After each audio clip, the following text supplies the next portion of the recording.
Om Swastiastu, Namo Buddhaya, salam kebajikan, Rahayu. Salam sehat untuk kita semuanya. Yang terhormat Bu Asrianti, Pak Aswin, Pak Elih, Bu Mira, dan para peserta webinar yang berbahagia pagi ini. Senang sekali bisa turut berjumpa dengan Bapak Ibu semuanya untuk menyampaikan beberapa pesan tentang uji kesetaraan.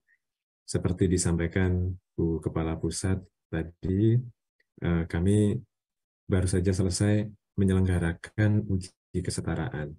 Tahun 2023 ini pertama kalinya setelah pandemi. Jadi ada jeda beberapa tahun karena pandemi kita tidak menyelenggarakan uji kesetaraan.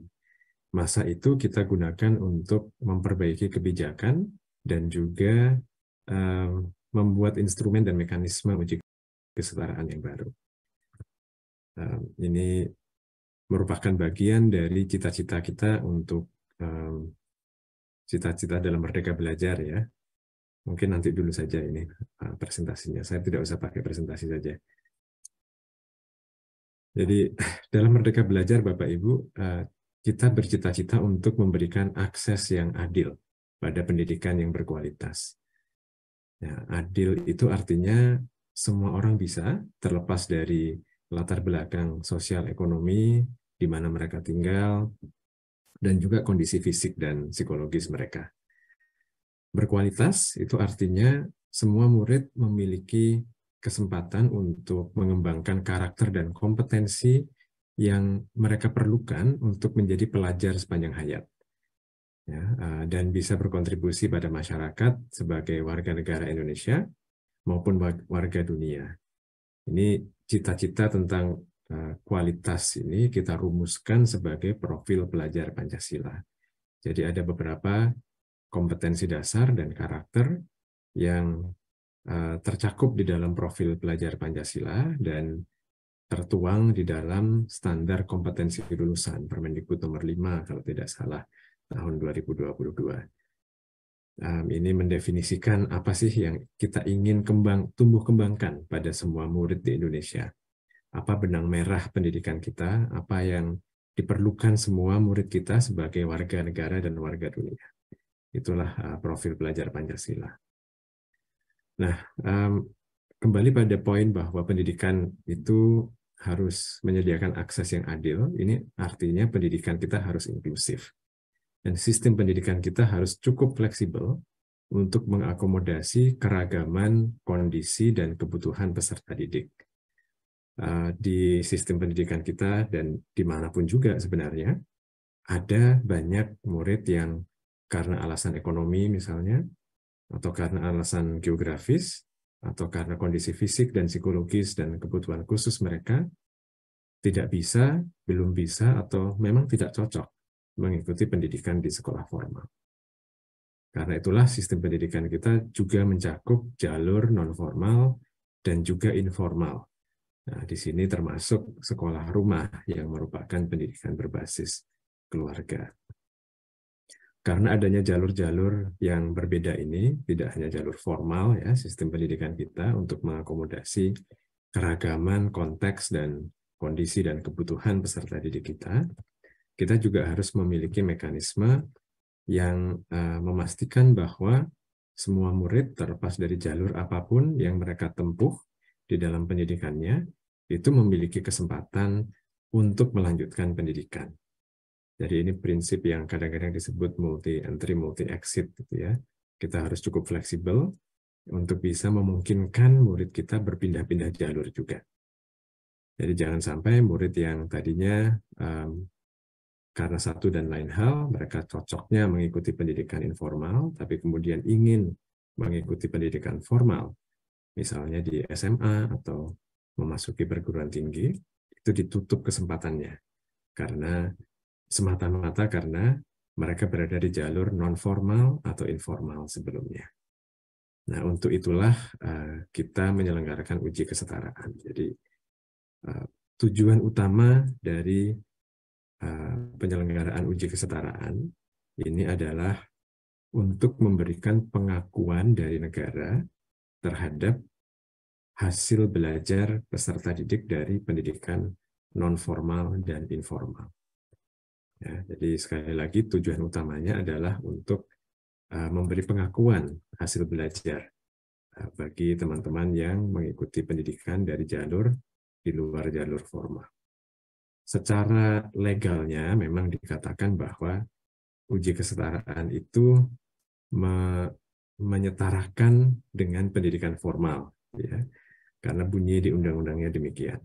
Tetapi dalam perkembangan waktu kita menjadi menyadari kan sebenarnya bahwa yang perlu disetarakan itu adalah hasil belajar terhadap standar nasional, ya, bukan terhadap pendidikan formalnya, karena ada variasi yang sangat besar juga di dalam pendidikan formal.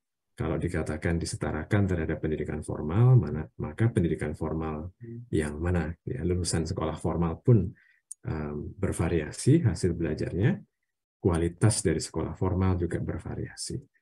Dan di sisi lain, kualitas dan hasil belajar dari jalur non-formal dan informal juga sangat-sangat beragam. Jadi sebenarnya secara substansi kebijakan yang dilakukan oleh uji kesetaraan ini adalah membandingkan hasil belajar teman-teman dari non-formal dan informal terhadap standar kompetensi lulusan yang ada, yang kita terapkan juga di dalam asesmen nasional. Ya, jadi batas minimum yang dikatakan memenuhi capaian minimum di dalam uji kesetaraan yang mengukur literasi dan numerasi itu sama dengan batas yang kita gunakan di dalam asesmen nasional. Itu poin utama yang ingin saya sampaikan, Bapak dan Ibu. Jadi uji kesetaraan ini adalah layanan dari kami bagi teman-teman yang ada di pendidikan non-formal dan informal untuk bisa mendapatkan pengakuan yang terstandar dari pemerintah terhadap hasil belajarnya. Paling tidak sekarang kita mengukur literasi dan numerasi, dua komponen penting dari standar kompetensi lulusan yang ada di dalam Permendikbud kita sekarang. Poin kedua yang ingin saya sampaikan adalah juga bahwa sebagai layanan, uji kesetaraan ini tidak bersifat wajib, ya, tidak wajib. Jadi kita tidak mewajibkan secara regulasi untuk semua peserta didik dari non-formal dan informal untuk mengikuti ini. Jadi kalau tidak ikut pun tidak apa-apa. Ini merupakan layanan bagi Anda yang memerlukannya. Jadi kalau perlu sebuah pengakuan, dokumen, entah itu sertifikat atau hasil uji kesetaraan, yang resmi, yang otoritatif, yang menunjukkan kemampuan literasi dan numerasi Anda semua sebagai hasil belajar setelah mengikuti pendidikan non-formal dan informal, itu silahkan ikut. Ya, dan karena tidak wajib, uji kesetaraan ini juga tidak menentukan kelulusan. Ya, kelulusan tetap ditentukan oleh satuan pendidikan. Jadi kelulusan itu lebih kompleks daripada sekedar literasi dan numerasi. Literasi numerasi sangat-sangat penting sebagai kompetensi dasar, tetapi penilaian apakah seseorang itu bisa dianggap lulus atau tidak, itu harus berdasarkan penilaian yang lebih holistik. Dan itu hanya bisa dilakukan oleh pendidik-pendidik yang berinteraksi sehari-hari dengan para peserta didik selama beberapa tahun perjalanan belajar Anda. Jadi tidak semata-mata berdasarkan ujian terstandar. Dan karena itulah uji kesetaraan ini tidak menentukan kelulusan dari satuan pendidikan. Dan juga nanti akan dielaborasi oleh, bisa dielaborasi lebih lanjut ya, bahwa uji kesetaraan ini baik keikutsertaannya maupun hasilnya itu tidak menjadi syarat bagi PPDB. Ya, untuk mengikuti penerimaan siswa baru ya, di kelas 1 SMP itu kelas 7 ya, kelas 7, kelas 10 itu tidak perlu ikut serta di dalam uji kesetaraan ini. Jadi bahkan ikut serta pun tidak harus, karena syarat dari mengikuti PPDB sebagai siswa baru, sebagai calon peserta didik baru, itu hanya memenuhi batasan usia dan memiliki ijazah atau dokumen yang menyatakan kelulusan dari jenjang yang sebelumnya. Jadi bukti kelulusan dan memenuhi usia itulah dua syarat untuk mengikuti PPDB. Nah, tidak harus mengikuti uji kesetaraan. Saya rasa itu yang bisa dan perlu saya sampaikan sebagai pesan-pesan di awal webinar ini. Terima kasih atas perhatiannya. Selamat pagi. Assalamualaikum warahmatullahi wabarakatuh.